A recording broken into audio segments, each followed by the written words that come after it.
शेषाद्रिशेखर विभो तव सुप्रभातम् उन्मील्य नेत्रयुगमुत्तम पञ्जरस्थाः पात्रावशिष्ट कदली फलपायसानि भुक्त्वा सलीलमथ केलिशुकाः पठन्ति शेषाद्रिशेखर विभो तव सुप्रभातम् तन्त्री प्रगर्ष मधुरस्वनया विपञ्च गायत्यनन्तचरितम् तव नारदोऽपि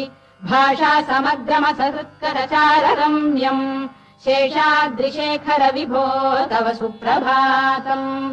भृङ्गावळी च मकरन्दरसानुविद्ध झङ्कारगीत निनदैः सह सेवनाय